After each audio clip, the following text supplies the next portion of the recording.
नमस्कार। आज तक एआई में आप सभी का स्वागत है। मैं एआई एंकर सना आपको बताऊंगी स्विमिंग के बारे में।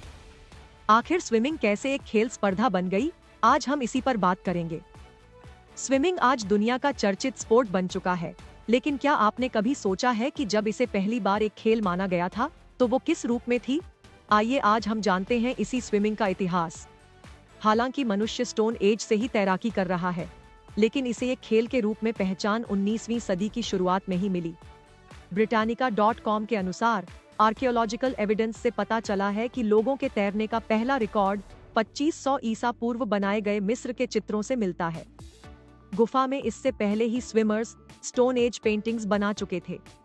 प्राचीन यूनानियों और रोमनों ने बाद में सैनिकों को युद्ध के लिए ट्रेनिंग देने के लिए इसका इस्तेमाल किया और आगे चलकर ये पुरुषों की प्राथमिक शिक्षा का हिस्सा बन गया। ऐसा माना जाता है कि प्राचीन प्रशांत द्वीप वासियों ने अपने बच्चों को चलने से पहले तैरना सिखाया था।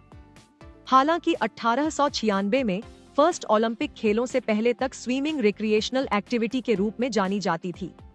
खेल के शुरुआती दिनों में तैराक ट्रायल एंड एरर से प्रयोग करते थे और दूसरों को देखते थे, और तब ब्रेस्ट स्ट्रोक ही स्विमिंग का एकमात्र स्ट्रोक था। 1846 में ऑस्ट्रेलिया ने फर्स्ट स्विमिंग चैंपियनशिप की मेजबानी की। ये कई राष्ट्रीय टीमों के लिए प्रतिस्पर्धा करने का पहला अवसर था। इसके बाद के वर्षों में विभिन्न देशों ने अपने अपने कार्यक्रम आयोजित किए।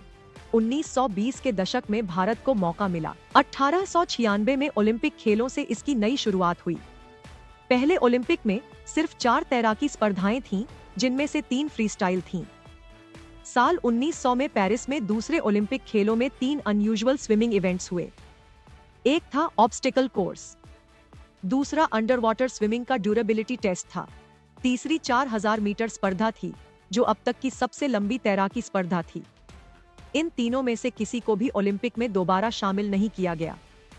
शुरुआती ओलंपिक खेलों में महिलाओं को स्विमिंग मुकाबले से बाहर रखा गया था, लेकिन 1912 के स्टॉकहोम ओलंपिक में पहली बार महिलाओं को इस खेल में शामिल किया गया। तब उन्हें सिर्फ 100 मीटर फ्रीस्टाइल और 4x100 मीटर फ्रीस्टाइल रिले में खेलने का अवसर मिला था। खेल की लोकप्रियता बढ़ने लगी। लंदन में फिना जैसे पेशेवर संगठन बने और दर्शक दुनिया के सबसे तेज तैराकों को देखने के लिए उमड़ने लगे। 1930 के दशक में जापानियों ने विश्व स्तरीय तैराकों की तस्वीरें लीं, उनकी स्टडी की और स्विमिंग टीम बनाने के लिए इस रिसर्च का इस्तेमाल किया। 1932 में इस टीम का दबदबा साफ दिखाई भी दिया। द्वितीय विश्व युद्ध के बाद का वक्त इनोवेशन के लिहाज से एक व्यस्त समय था। तेजी से बदलती दुनिया में तकनीक को लेकर कई बड़े बदलाव दिखाई दे रहे थे।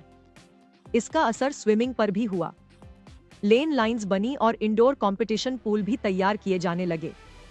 एडवांस्ड ट्रेनिंग टेक्निक्स और इक्विपमेंट जैसे हाइड्रोडायनामिक स्विमवियर और पूल में बेटर ड्रेनेज सिस्टम ने एथलीटों को पहले की तुलना में बहुत तेजी से तैरने में मदद की।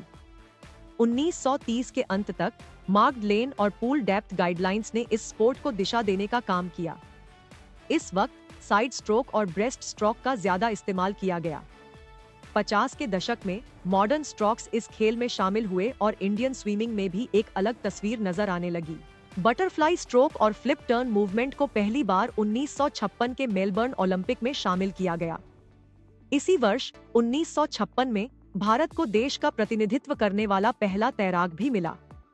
1954 में 200 मीटर बटरफ्लाई इवेंट में राष्ट्रीय रिकॉर्ड स्थापित कर चुके शमशेर खान ने 1956 में ये उपलब्धि हासिल की। भारतीय तैराकी परिदृश्य में एक और अग्रणी हस्ती आरती साहा है। वो इंग्लिश चैनल तैरकर पार करने वाली पहली एशियाई महिला बनी। आरती 1960 में पद्मश्री पुरस्कार से सम्मानित होने वाली पहली भारतीय महिला एथलीट भी थीं। आगे वक्त के साथ स्विमिंग का अंदाज और बदलता गया। ये गेम मॉडर्न होता चला गया। आज राइज गोगल्स और स्विमिंग कैप्स भी हम देख रहे हैं। कई कोच नई नई टेक्निक के साथ प्लेयर्स को ट्रेनिंग देते हैं। अगली बार जब भी आप स्विमिंग का कोई इवेंट देखें, उसके गुजरे हुए कल को भी जरूर याद करें। आपको ये पेशकश कैसी लगी, हमें कमेंट सेक्शन में जरूर बताएं। ऐसी ही स्टोरीज और अपडेट्स पाने के लिए सब्सक्राइब करें आज तक एआई।